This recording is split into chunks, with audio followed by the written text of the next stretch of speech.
तो सलाखों के पीछे से क्या चलेगी सरकार? अरविंद केजरीवाल को कोर्ट से राहत नहीं मिली। अब उन्हें 1 अप्रैल को फिर से पेश किया जाएगा। 1 अप्रैल तारीख मुकर्रर, यानी कि शोरा घोटाले के मामले में गिरफ्त में अरविंद केजरीवाल दिल्ली के मुख्यमंत्री जेल से ही सरकार चलाएंगे। दिल्ली के सीएम केजरीवाल की ईडी रिमांड को लेकर अंतिम दिन था। ईडी की टीम उन्हें दिल्ली के राउज एवेन्यू कोर्ट में लेकर पहुंची, जहां सुनवाई के दौरान दोनों पक्षों की तरफ से जोरदार दलीलें हुई। इसके बाद कोर्ट ने केजरीवाल की 5 दिनों की ईडी रिमांड मंजूर कर दी। कोर्ट ने केजरीवाल को 4 दिनों की ईडी रिमांड पर अब भेज दिया है। लंबी जुदाई। सीधा रुख करेंगे अपने मेहमानों की तरफ। आपको बता दें कि हमारे साथ इस चर्चा में जो आज मेहमान शामिल हो रहे हैं वो आपकी स्क्रीन पर है। अनिल गोयल साहब बीजेपी के अनुभवी चेहरे हैं, कांग्रेस का चेहरा, इस कार्यक्रम का हिस्सा डॉक्टर अमरनाथ पासवान जी हैं, मनीष गुप्ता जी राजनीतिक विश्लेषक हैं, साथ ही साथ हमारे साथ हिंदुस्तानी जी जुड़े हुए हैं, सुमित जी आम आदमी पार्टी के युवा चेहरे। आप सभी का बहुत बहुत स्वागत है। तो सबसे पहले अनिल गोयल साहब, दिल्ली हाई कोर्ट ने जो पीआईएल थी वो खारिज कर दी, यानी कि जो आप लोग कह रहे थे कि भाई केजरीवाल जी इस्तीफा दो, सरकार जेल से नहीं चलेगी, कोर्ट कह रहा है कि जेल से चला लो सरकार। अब आपका अगला कदम क्या होगा? याचिका तो खारिज हो गई, अब व्हाट नेक्स्ट? तिलक जी, मेरा सिर्फ एक बात है, हमारा काम है कि हम अपने हकों की लड़ाई लड़ें। हमारा काम है हम दिल्ली की जनता की हकों की लड़ाई लड़ें। कोई भी आदमी जेल में रह करके सत्ता को नहीं चला सकता। जेल की इतनी कानून नहीं सकती है, इतनी चीजें हैं कि जो संभव ही नहीं है। देश का विकास ना रुके, इसलिए हम इनके इस्तीफे की बात कर रहे हैं। और दूसरी बात क्या है, नहीं, कोर्ट ने याचिका खारिज कर दी ना। कोर्ट कह रहा है कि जेल से चला लो सरकार, तो आपका अगला कदम क्या होगा, मैं ये जानना चाह रहा हूँ। तिलक जी, मैं ये करूँ, ये कोर्ट ने संवैधानिक अपने जो संविधान में जो चीजें हैं उसको अध्ययन करने के बाद में उन्होंने अपना फैसला लिया है। लेकिन कहीं ना कहीं जो प्रैक्टिकल है, प्रैक्टिकल तो ये है कि जेल में रहकर सरकार नहीं चल सकती। सर प्रैक्टिकल तो ये भी है ना कि ये सरकार और ये मुख्यमंत्री जनता के द्वारा चुने गए हैं। जनता ने कहा कि नहीं हमें केजरीवाल चाहिए, इसी दिल्ली की जनता ने कहा ना कि अरविंद केजरीवाल ही मुख्यमंत्री चाहिए। मैं वो पूछ रहा हूं आपसे सर, तो अब अगला कदम क्या होगा? मेरा अगला कदम तो ये है कि जो ये भ्रष्टाचारी है ना जी, सारे भ्रष्टाचारी जेल में जाएंगे। और जिस तरीके से हमारे भाई कह रहे हैं, आप मुझे एक बात बताएं, आप जो सम्मान आपको आते हैं उन सम्मान की आप परवाह ना करो। मैं सिर्फ एक बात करेंगे इनसे पूछना चाहता हूँ और आपके माध्यम से पूरी देश की जनता के लिए, अगर आम पब्लिक के पास कोई पुलिस का सिपाही पहुंच जाता तो फौरन पहुंचता है। एक भी सम्मान पहुंचता तो ये कहते हैं कि कोई भी सम्मान जाए उसका पालना होनी चाहिए, उसका जवाब देना चाहिए। अगर ये निर्दोष थे, सुमित हिंदुस्तानी की जवाब दें, निर्दोष हैं, तो ये पहले मंत्री जाकर के पेश क्यों नहीं हुए? इन्होंने इन सब बातों को पहले खुलासा क्यों नहीं करा? दूसरी बात क्या है कि अगर ये निर्दोष होते तो मनीष सिसोदिया जेल से बाहर आ जाते, निर्दोष होते तो संजय गांधी जेल से बाहर आ जाते, निर्दोष होते तो सत्येंद्र जैन जेल से बाहर आ जाते। मैं इसके अलावा एक बात और बताना चाहता हूँ कि अमानतुल्लाह खान जो है वो भी भ्रष्टाचार के आरोप में बंद है। एक बार गिरफ्तार कर लो, त्रिपाठी जी गिरफ्तार करेंगे, संजीव झा जी पुलिस पर हमला करा है उसके ऊपर नहीं। एक मिनट एक करके बात रखिए, आप लोगों दोनों की आवाज नहीं आ रही। 1 मिनट, सरकार नहीं चलेगी। 7 दिन तो हो गए साहब जेल में, तो एलजी साहब किस बात का इंतजार कर रहे हैं? नहीं, तिलक जी, एलजी साहब जो भी कर रहे हैं वो संवैधानिक प्रक्रियाओं के तहत ही कार्रवाई करेंगे। लेकिन आप एक बात बताएं, जेल के अंदर किसको मिलना, कैसे मिलना, किस अधिकारी, हर चीज के लिए कोर्ट से परमिशन लेनी पड़ेगी। हर चीज के लिए जेल के नियमों का पालन करना पड़ेगा। सर वो मैं जेल के नियम अभी हमारे साथ देश के प्रसिद्ध वकील किस कार्यक्रम का हिस्सा बनेंगे मैं उनसे पूछ लूंगा, वो आप और मुझसे ज्यादा बेहतर बता देंगे। लेकिन मैंने आपसे ये पूछा कि सरकार आप कह रहे हो कि हम चलाने नहीं देंगे, अब फिर किस बात का इंतजार कर रहे हो? सरकार वो चला नहीं पा रहे हैं जेल से, प्रैक्टिकली तो यही है ना। आप कह रहे हो कि वो आदेश जो जारी हो रहे हैं वो भी फर्जी है, तो फिर किस बात का इंतजार कर रहे हो आप? कि कानून व्यवस्था बिगड़ जाए? आप ईडी के अंदर रहते हुए क्या ये आदेश दे सकते हैं? आप ईडी में सर, तो आपको मालूम है तो एलजी साहब होम मिनिस्ट्री को रिपोर्ट तो भेज सकते हैं। नहीं तो वो एलजी साहब अपना काम करेंगे। एलजी साहब भारतीय जनता पार्टी, वो एलजी हैं, मैं उनके विषय में टिप्पणी नहीं करेंगे, लेकिन भारतीय जनता पार्टी दिल्ली की जनता के लिए, के हक की लड़ाई के लिए हमेशा लड़ती रहेगी, संघर्ष करती रहेगी। एक मिनट गोयल साहब, पासवान जी कह रहे हैं वो इलेक्ट्रल बोर्ड वाला मसला भी है, लेकिन इलेक्ट्रिक बोर्ड की चर्चा होने दो, कोई दिक्कत नहीं, लेकिन पहले शराब घोटाले पर बात कर लो ना। इलेक्ट्रिक बोर्ड में भी चर्चा हो जाएगी, कोई परेशानी नहीं है। ये मैदान छोड़ो, क्यों भाग रहे हैं? पासवान जी, शराब घोटाले की हो रही है बात, शीला दीक्षित पर आरोप इन्होंने लगाए हैं। शीला दीक्षित जो थी नहीं थी, भ्रष्टाचारी थी नहीं थी। अजय माकन ने शराब घोटाले का आरोप लगाए हैं। अजय माकन भ्रष्टाचार, तो इनके कहने पर आप कार्रवाई करते हो?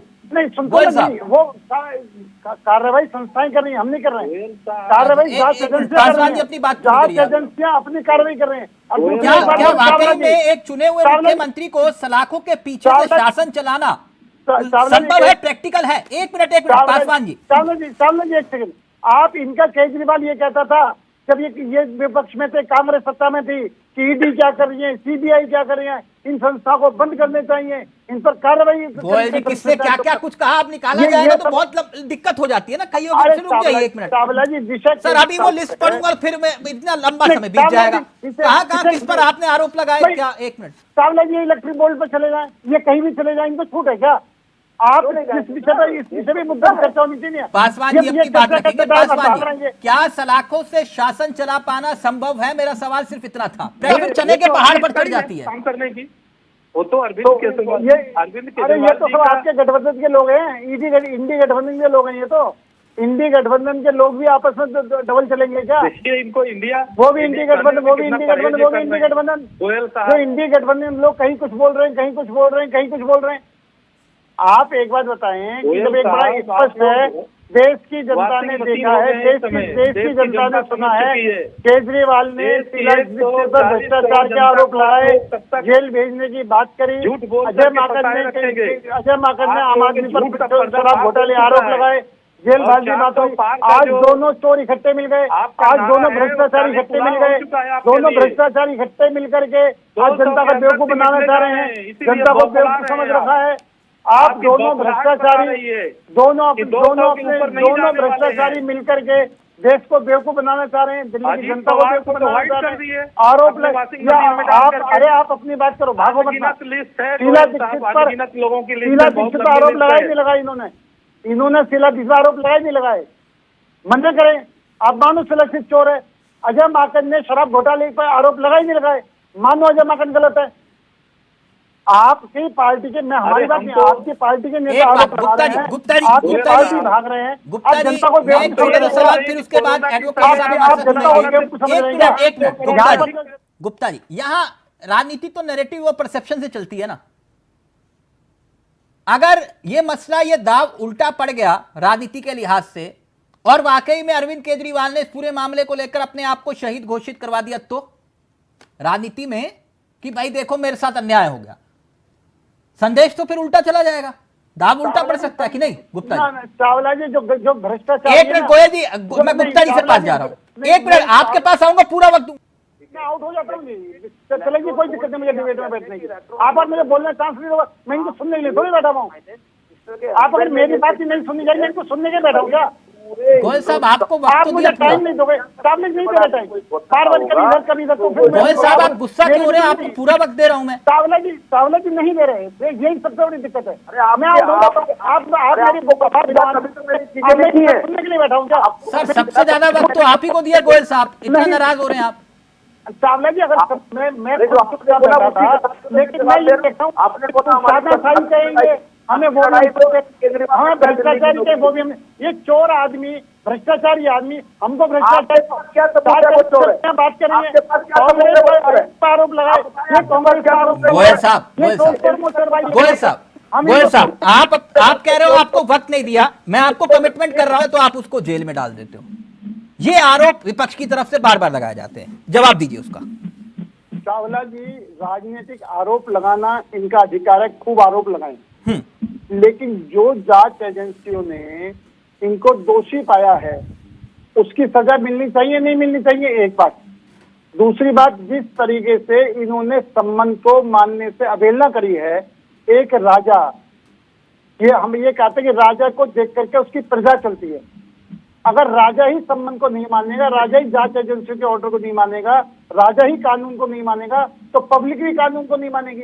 तो क्या दिल्ली में अराजकता चाहते हैं? दिल्ली की पब्लिक किसी भी एजेंसी का कहना नहीं माने, दिल्ली की पब्लिक बिजली बिल ना जमा करे, दिल्ली की बिल हाउस टैक्स बिल जमा नहीं करे, दिल्ली की जनता टैक्स ना दे, और अगर कोई सम्मान आए तो उनको ना सुने, ना अटेंड करे। केजरीवाल जी क्या संदेश देना चाहते हैं? मेरा सिर्फ इसमें एक प्रैक्टिकल बात जो है, जो भी हमारे वकील साहब ने भी बताया, उन्होंने कानूनी राय बताई है, लेकिन जो राजा, कई बार क्या होता है कि राजा को एक एक कदम सोच समझ के चलना पड़ता है, क्योंकि उसके कदम की प्रतिक्रिया जनता के बीच में आती है। आप अगर इस तरीके से कहेंगे तो जनता किसी किस्म की सरकार के साथ सहयोग ना करे। लेकिन सर फिर वही तो ये आरोप लगा रहे हैं कि भाई आपके पास ऐसी वॉशिंग मशीन है जिसमें सारे पाप धुल जाते हैं। चावला जी वार्षिक मशीन है, चावल वो धुल जाते हैं। मुझको ये बताओ कि अगर कहीं भी गलत हो रहा है तो ये किसी भी जांच एजेंसी में जा सकते हैं, कोर्ट में जा सकते हैं, कार्रवाई कर सकते हैं, इनके खिलाफ एक्शन की बात कर सकते हैं। जिस तरीके से अजय माकन तो सत्ता में नहीं थे, अजय माकन ने केजरीवाल के खिलाफ शराब घोटाले के आरोप लगाए, जांच एजेंसी सर एक और खुशखबरी आई है, आपको सुना दूं सर? सुनाओ जी। ये माननीय प्रफुल्ल पटेल जी जो हैं, जिन पर जांच चल रही थी, उनको क्लीन चिट मिल गई है। नहीं, प्रफुल्ल पटेल पर जांच चल रही है, उसको क्लीन चिट मिली है, ये तो जांच एजेंसी जवाब देंगी जी। अच्छा, तो जांच एजेंसी ने क्यों उनको क्लीन चिट दी, क्यों क्लीन चिट नहीं दी? सुप्रीम कोर्ट के आदेश पर सीबीआई ने 2017 में दर्ज प्रफुल्ल पटेल से जुड़े भ्रष्टाचार के मामले को बंद कर दिया है। तो चावला जी, ये वही प्रफुल्ल पटेल है जिन पर आपने कई गंभीर आरोप लगाए। मैं किसी प्रफुल्ल पटेल की वकालत नहीं करता। अच्छा, मैं सिर्फ एक बात कह रहा हूं कि अगर जांच एजेंसियों ने गलत तरीके से उसको क्लीन चिट दी है तो जवाब जांच एजेंसी को देना पड़ेगा। बीजेपी ने किसी को क्लीन चिट नहीं दी, बीजेपी ने किसी को आरोप नहीं लगाया। तो क्या प्रफुल्ल पटेल ने शरद पवार का साथ छोड़ा, नाता तोड़ा, तो वो इनाम मिला उन्हें, जो विपक्ष आरोप लगा रहा है? चावला जी एक बात बताएंगे कि माननीय सुप्रीम कोर्ट ने सीबीआई को पिंजरे का तोता कांग्रेस के राज में कहा, तो इसका मतलब कांग्रेस ने सीबीआई का दुरुपयोग किया। अब ये जांच एजेंसी का दुरुपयोग करते हैं, बीजेपी पर आरोप लगाते हैं। मैं सिर्फ एक बात कहना चाहता हूं, इनसे सिर्फ एक बात का जवाब आपके माध्यम से पूछना चाहता हूं। तो अजीत पवार को लेकर जो आपने आरोप लगाए थे, चक्की पीसिंग एंड पीसिंग, तो वो जांच का स्टेटस क्या है? चावला जी, मैं अभी हम अगर अरविंद केजरीवाल पे बात कर ले, फिर अजीत पवार पे बात कर लेंगे। अच्छा, अजीत पवार पे बात नहीं करनी? नहीं करेंगे, पहले अरविंद केजरीवाल दोषी हैं, एक बात। सर किसी कोर्ट ने नहीं कहा वो दोषी हैं अभी। कोई बात नहीं, मनीष जेल में नहीं कोई बात नहीं सर, कल को कोई आप पर आरोप लगा दे और कोई दोषी बोलेगा तो मुझे बुरा लगेगा ना। बिल्कुल मान गए, आरोप तो है, नहीं आरोप होते हैं सर, वो दोषी नहीं है ना। कोर्ट बोलेगा तो सबसे पहले मैं बोलूंगा ये बंदा जो दोषी है। मनीष सिसोदिया को आज तक जमानत नहीं हुई, कोई तो कारण होगा ना सर। वो कानून, आप सत्येंद्र जैन को आज तक हवाला तरीक, कोई तो किसी विषय में तो दोषी तो सर, दूसरी बात सर मनीष सिसोदिया को जमानत क्यों नहीं मिली, कानून की पेचीदगियां वो आशीष जी बता देंगे। नहीं मैं, अच्छा दूसरी बात क्या है? हाँ। सर ये जो तुम्हारे जैन साहब हैं, हवाला कांड के अंदर बंद हैं, उनके ऊपर भी केस है नहीं है? ठीक, आप एक मिनट जो बात आप कह रहे हैं, फिर मैं आशीष जी के पास जा रहा हूँ, पासवान जी आऊंगा।